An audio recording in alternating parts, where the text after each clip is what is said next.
Okay, so my name is Danielle Buynton. I'm from Memphis, Tennessee, and I am a cannabis entrepreneur. I own two companies that focus and center around cannabis. Jay's Elevation is our hemp farm and product line, and Mink and Kimball Extracts is our medical cannabis processing lab. So we produce infused edibles throughout the South. Very good. Very nice. So I was looking at your website, Jade's Elevation, and you have a wide variety of products. So how did you, as a young entrepreneur, how did you get started in this? So my family is originally, they're from Memphis, but they moved out to California. So I would just go visit. And as it became legal, my dad was like, "Hey, you should get into this. You are very interested in this.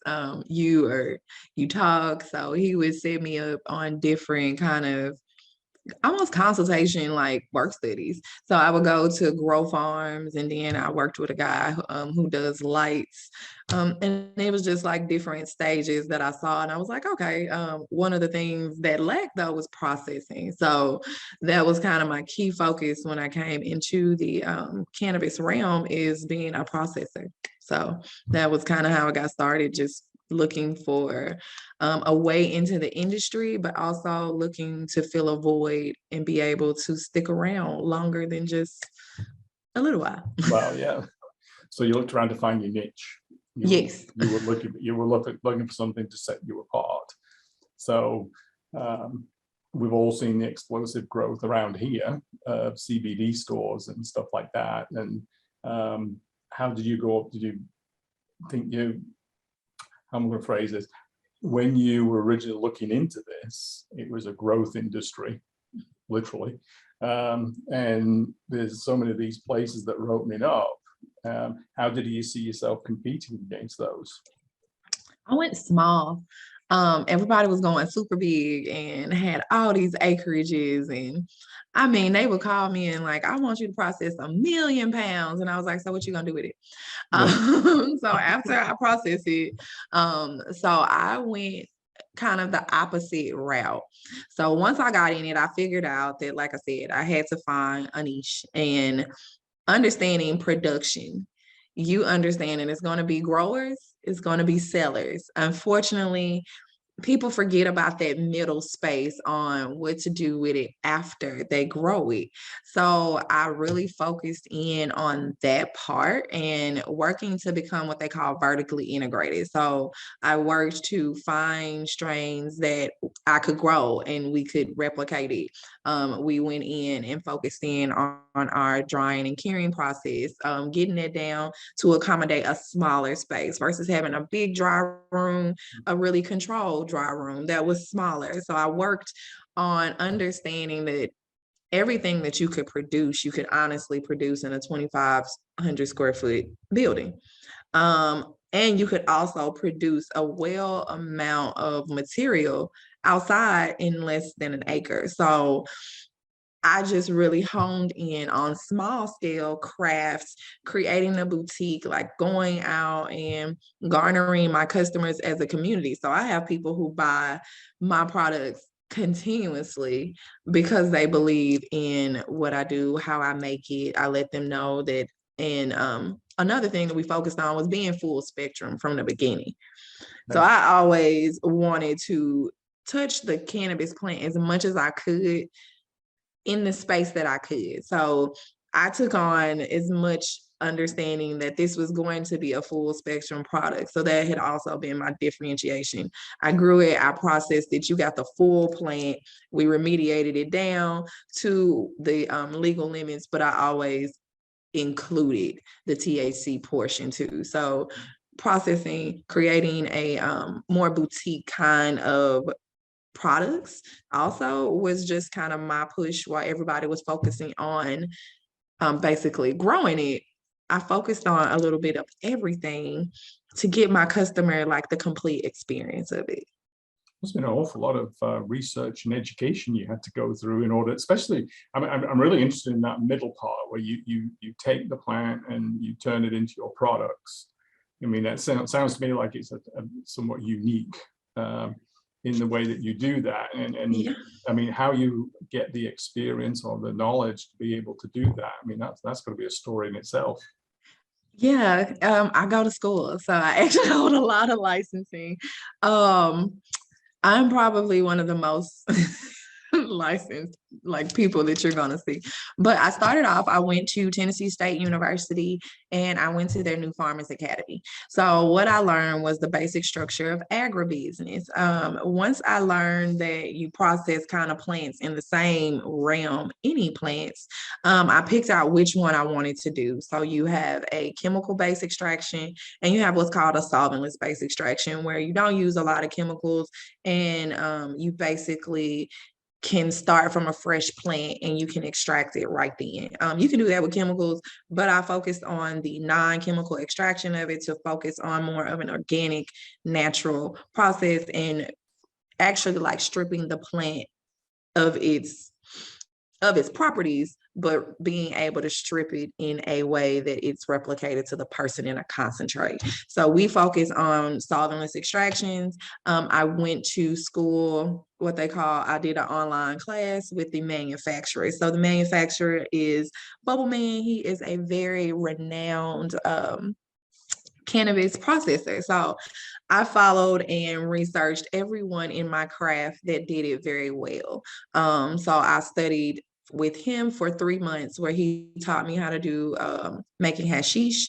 I also go out to the Emerald Triangle where they teach you how to hand manipulate all your cannabinoids and do separations and do hand manipulation. So basically you can actually break down the whole plant without ever using any chemicals. So I travel a lot to go to different places to learn. I've been to Colorado, St. Louis, Jamaica. You can just travel and they will have classes to basically focus in on what you do. So Wow. I am very much a researcher of the craft and I like to, like I said, touch the plant. So I do a lot of research and breaking down and yeah, we do a lot of it. But that's the basis of good business. Not only just know all your product, Yes. selling it, you're putting your own money in and putting your own financing together on it. So here you are, it's education is the key element there because that's what's going to distinguish you when you get into the field. Yes. You're able to tell people that you're personally involved with the process from start to finish. So how did you get started? I mean, how did you find the money for this? Is this all self-financed or? So yes, a long story. So I worked I was in Houston and I was an executive assistant. So once I told my boss what I wanted to do, we kind of culminated a plan. Once I got everything together, we kind of severed ties and it was, hey, here go enough money to sustain what you were doing for 6 months. So they gave me a 6 month kind of supply.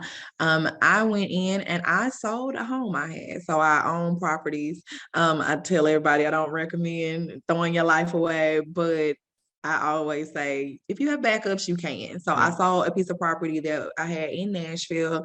I had a good return on it. I wish I would have held it just a little longer after COVID.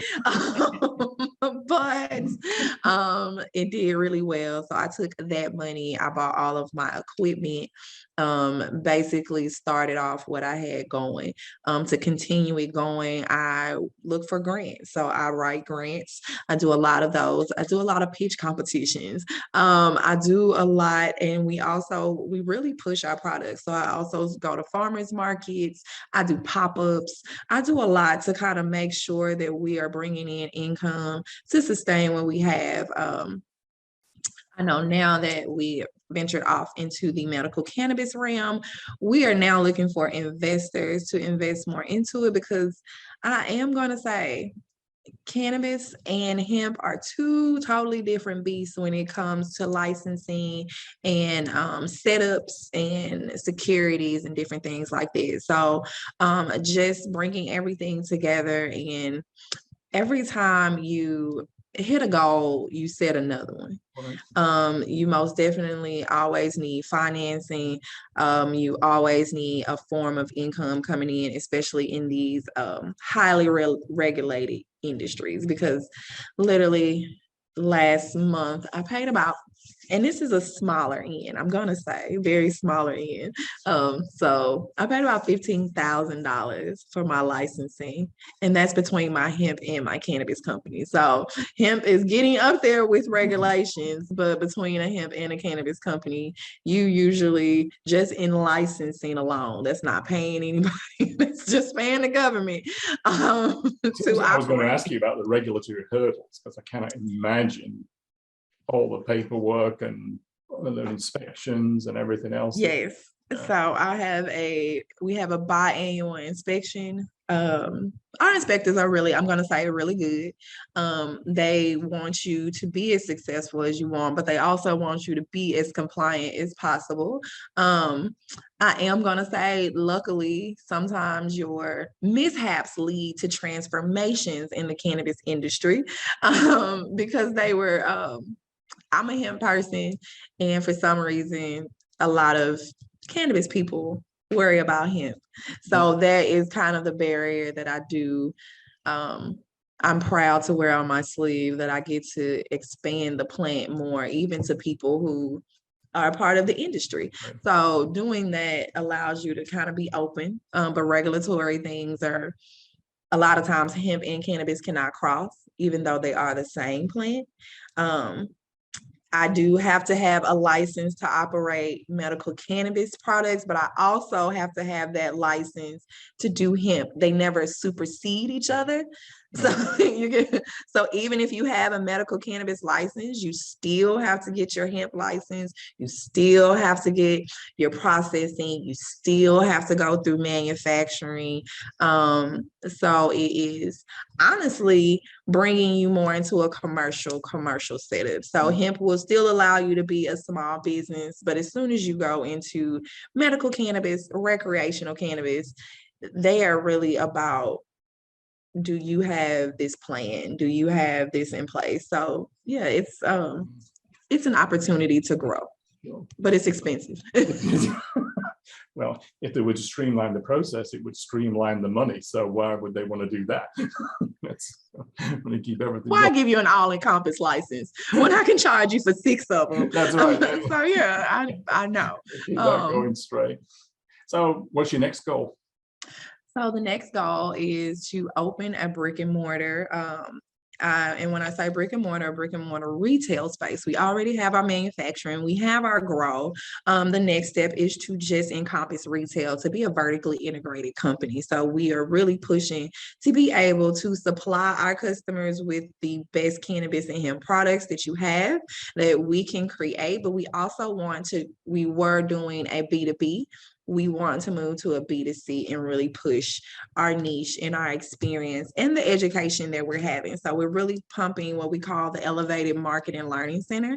That will be our retail space, but we would also have an opportunity to do an interactive learning space that teaches them about the ag part of cannabis, because it's so much that people miss out on, but they always contact me to learn how to grow. And I'm like, but you have to learn how to grow a plant.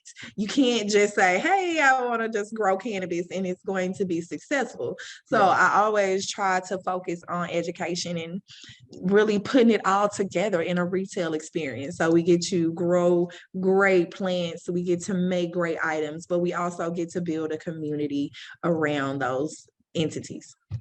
Yeah, that's a fantastic goal, because what you're basically doing is building your own competition.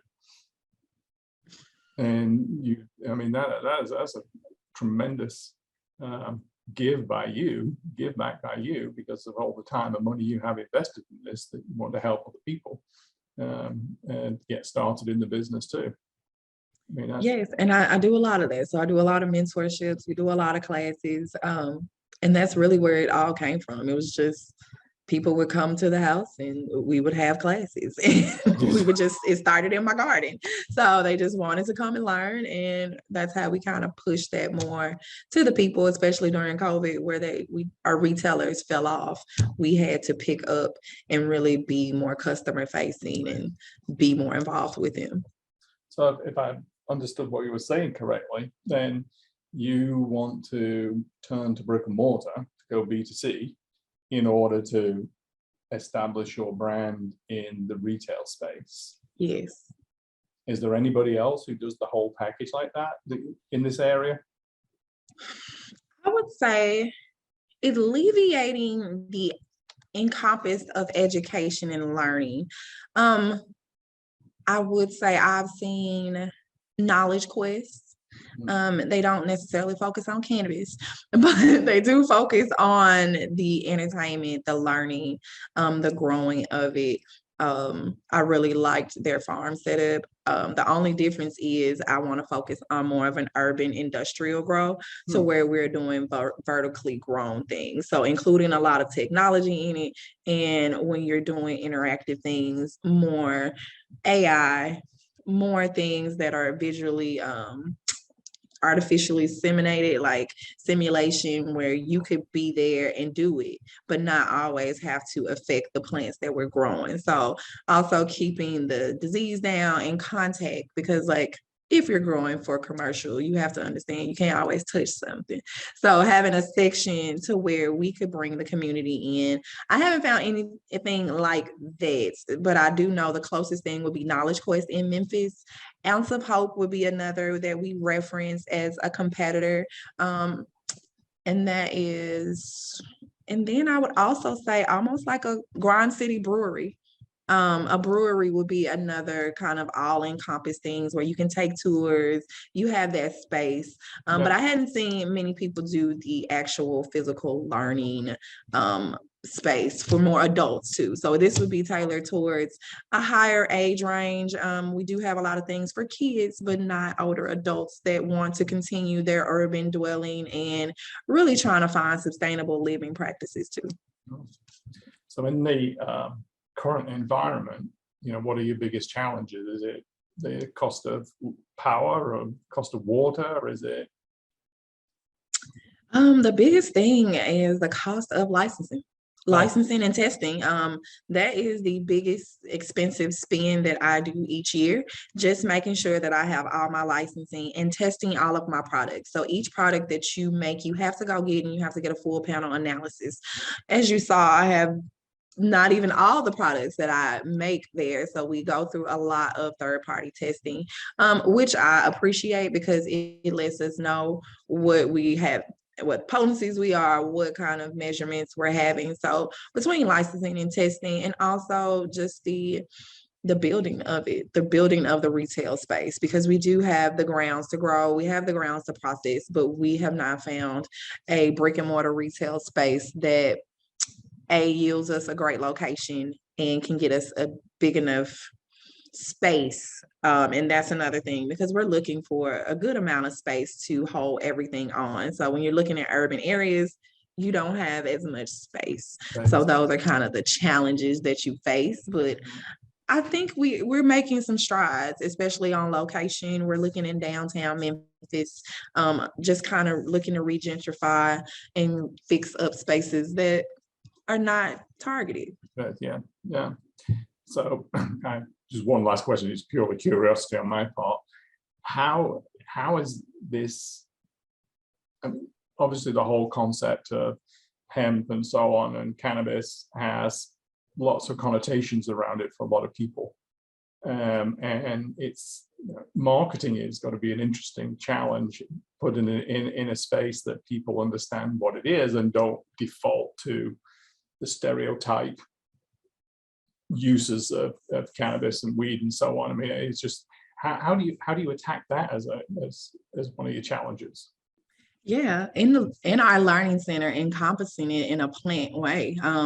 We break down every aspect of the plant because you can honestly use it in every way. So it is a complete superfood that you can eat the seeds. We make hemp milk, we roast our hemp seeds, really showing them that beyond just growing it, the seed is really more powerful than even the THC or the CBD. So we really focus on the non-activation of it. The stalk has property. We use those for the herd to cover up the roots that are raised. We use the full plant minus the roots for composting if we if we don't do anything else with it. So you can also we made hemp paper out of the stalk. So many things that I want to put in the learning center will encompass many ways that you could use it beyond the medicinal realm. Jade is my daughter. She's 9. So that allowed me to look at teaching practices on what would I teach a 9-year-old, because that's where you really learn your how you treat anything that's negative. So if I tell her every day that this plant that we grow so much of, and I mean, she says, Mommy, you talk about cannabis a lot. And I'm like, it is my job. But just to know that she understands what you can do with it is what really attracted me to the learning aspects of it. It's so many ways to adjust the stigma. And with that, it really is teaching the kids. And then the kids are better at teaching adults, which is really interesting. But I'm just trying to picture Jade's teacher when they say, what does mommy do? Oh, mommy grows weed. She grows. Well, look, okay, so I tell everybody, my daughter does not know the word weed. Weed. She does not know. And the crazy part is, like, people say it, but I never have said, hey, we grow weed. I'd never say that. I really try to focus on the hemp cannabis, what it is, because you can always say a word. But if you can say the proper word for it, you start other people, because cannabis is cannabis. It's cannabis sativa. That is the name of the plant species that it grows under. I'm not saying anything wrong with that, but if I tell her this is weed, but I am going to say she noticed when we went to the fair, she noticed the flower, the hemp flower with an X on it. And she said, Mommy, take all your hemp out your purse. Take it all out. Do not walk in here with this in your purse, because they said we can't. But she never said, oh, it's weed, don't take it in there. It was just like, Mom, clear your purse out. We can't take our hemp in. So understanding that she doesn't have to put weed in it. She still knows it's not permitted somewhere, but we don't have to stigmatize her with, oh, this is just weed. Because if you look at weed and you look at hemp, they look alike. Starting with kids is definitely the way to go. I coached youth soccer for a long time, and I gave up trying to educate the parents because they didn't grow up with soccer. So you start with that kids, and over the years, it's become such a popular sport because those kids are now adults and they're having kids, and so they understand the sport. So as long as you're willing to step back and start from there and work with those generational things, it's just it's the best way forward. Kids are always going to be your best ambassadors if they buy into what you're doing. They have no preconceptions, and that's what I love about working with youth. That they're just the greatest people, and a lot of the hang-ups parents have just aren't in the kids, and it just comes through that. I thank you so much for your time. I'm saying a bit more than I said, but I appreciate it, and it's been, again, I love these calls just because I learn so much and meet some really interesting people, and such a dynamic person like you and what you've achieved needs to be celebrated more. Thank you. It's fantastic. Well, thank you for your time, and I'll be sure to send you a copy before I post it out. Yes, thank you so much. Have a great day. You too. Thanks, Danielle. Bye-bye.